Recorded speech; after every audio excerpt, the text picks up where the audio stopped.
उत्तर प्रदेश में होने वाले विधानसभा चुनाव से पहले अलग अलग दलों के नेताओं की सियासी जोड़ तोड़ की कोशिश शुरू हो गई है। बीजेपी के यूपी प्रदेश अध्यक्ष स्वतंत्र देव सिंह से सुहेल देव भारतीय समाज पार्टी के अध्यक्ष ओम प्रकाश राजभर ने मुलाकात की है। राजभर के एनडीए में शामिल होने के कयास एक बार फिर से लगाए जा रहे हैं। इस मुलाकात के दौरान यूपी बीजेपी उपाध्यक्ष दयाशंकर सिंह भी ओम प्रकाश राजभर के साथ मौजूद थे।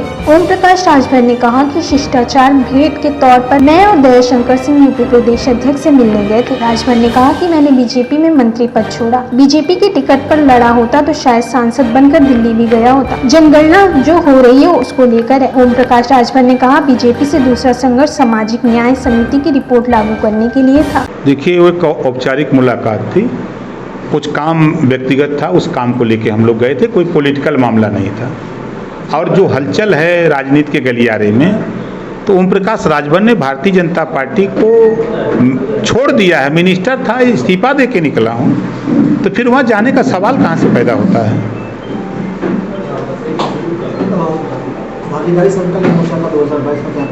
भागीदारी संकल्प मोर्चा अपना धरातल पे काम कर रहा। भागीदारी संकल्प मोर्चा 2022 में चुनाव लड़ेगा, जिस पर 3 साल से कुछ नहीं हुआ है। तीसरा हमारा मुद्दा है एक समान शिक्षा और मुफ्त शिक्षा गरीब और कमजोर लोगों को दिलाई जाए। 33% रिजर्वेशन महिलाओं का है, जो लोकसभा में विचाराधीन है। सत्ता से बाहर रहने पर लोग इसे लागू करने और शराबबंदी की बात करते हैं। इस सवाल पर कि अगर बीजेपी उनकी इस मांग को मान लेती है तो क्या वो दोबारा एनडीए में जा सकते हैं, दोबारा बीजेपी के साथ चुनाव लड़ सकते हैं। इस पर उन्होंने कहा कि बीजेपी पहले ये चीजें लागू करे, उसके बाद 52% आबादी पिछड़ों की है। पिछड़ों के बेटे को सीएम बनाने की घोषणा हो, बल्कि इस बात की अभी घोषणा कर दी जाए। भागीदारी संकल्प मोर्चा अपना धरातल पे काम कर रहा। भागीदारी संकल्प मोर्चा 2022 में चुनाव लड़ेगा, 403 सीटों पर लड़ेगा और उत्तर प्रदेश में सरकार बनाएगा। ओवैसी जी का ऐलान है कि वो भी उत्तर प्रदेश चुनाव में भागीदारी करेंगे, लेकिन विपक्ष कह रहा है कि बी टीम है। चलिए, कल तक तो कोई टीम नहीं थे, अब तो कम से कम बी टीम और ए टीम में द्वंद्व तो होगा और बी टीम जीतेगी, देख लीजिएगा। आपका इस बार 2022 के चुनाव में किस पार्टी से गठबंधन रहेगा, क्योंकि आप अखिलेश यादव से भी मुलाकात किए हैं और आज स्वतंत्र देव सिंह से भी मुलाकात हुई है आपकी, तो कि हम अखिलेश यादव जी से नहीं मिले हैं।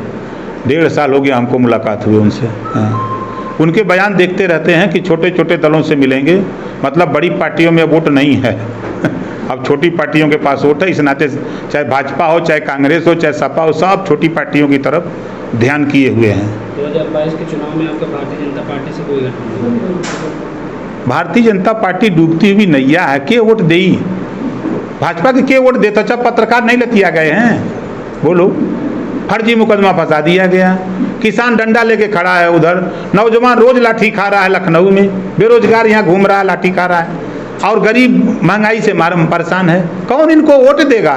ये झूठा चिल्ला रहे हैं सब, एक का वोट न पाई है इन्होंने। 2022 के चुनाव मुख्यमंत्री चेहरा आप किसको देखना चाहते हैं?